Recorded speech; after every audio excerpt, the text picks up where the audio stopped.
여러분 안녕하십니까? 광주 MBC 5시 뉴스입니다. 신종 코로나 바이러스 감염증의 여파로 기아자동차 광주 공장의 생산 차질이 우려됩니다.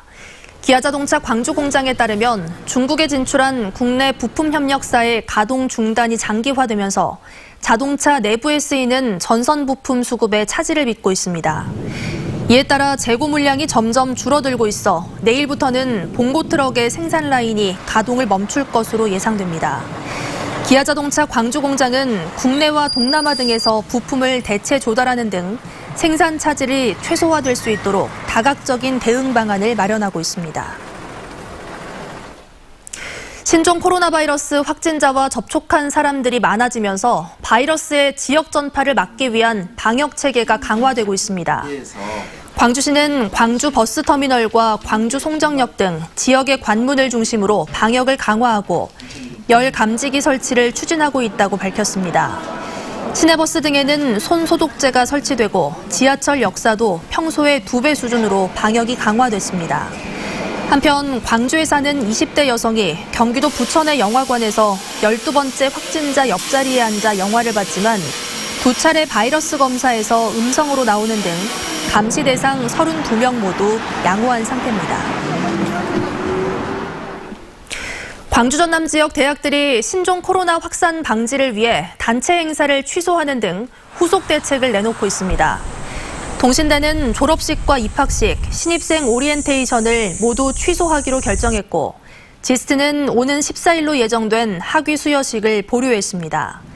다른 대학들도 사태 추이에 따라 졸업식과 입학식을 취소할 예정입니다.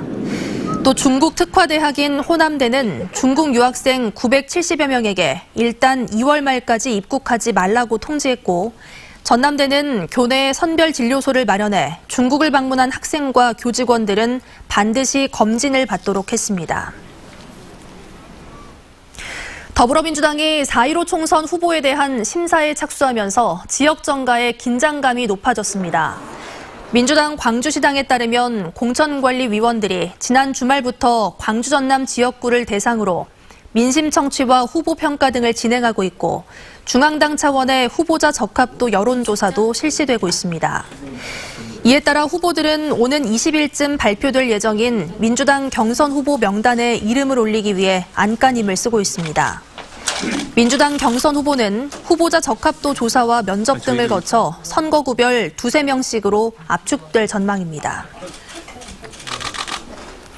학벌 없는 사회를 위한 시민 모임은 광주시 교육청 앞에서 기자회견을 열고 특권 교육의 출발인 영어 유치원 운영을 전면 금지시키라고 요구했습니다. 시민 모임은 학원으로 등록된 영어 유치원이 사교육 경쟁을 심화시키고 장시간 학습 노동으로 어린이들의 건강권을 침해하고 있다며 운영을 금지시켜야 한다고 주장했습니다.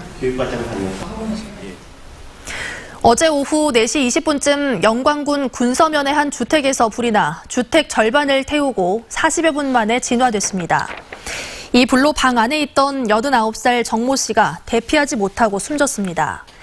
경찰과 소방당국은 거실에서 불이 시작된 것으로 보고 정확한 화재 원인을 조사하고 있습니다. 전남에서 최근 5년간 일어난 산불로 10여 헥타르의 산림이 소실됐습니다. 전라남도에 따르면 최근 5년 동안 산불 40여 건이 발생해 산림 10여 헥타르 면적이 소실됐고 이 가운데 쓰레기 소각으로 인한 산불이 43%, 입산자 실화가 34%, 논밭을 태우다가 일어난 산불이 19%를 차지했습니다. 전라남도는 겨울철 건조한 날씨가 지속됨에 따라 오는 5월 15일까지 산불 방지 대책본부를 가동하기로 했습니다. 광주와 전남이 희망 2020 나눔 캠페인에서 역대 최대 모금 실적을 기록했습니다. 전남 사회복지공동모금회에 따르면 지난해 11월 20일부터 지난달 31일까지 이루어진 희망나눔 캠페인 모금액은 99억 5천여만 원으로 목표액을 1억 원가량 웃돌며 역대 최대 실적을 거뒀습니다. 광주에서도 같은 기간 역대 최대인 54억 8,900여만 원이 모였고 사랑의 온도탑은 목표를 넘어 102.6도를 기록했습니다. 광주은행이 신종 코로나 바이러스로 어려움을 겪고 있는 중소기업과 개인 사업자에게 특별 금융 지원을 실시하기로 했습니다. 지원되는 자금 규모는 모두 1,000억 원으로 업체당 최고 5억 원까지 최대 1.3%포인트의 특별금리 우대가 적용될 예정입니다.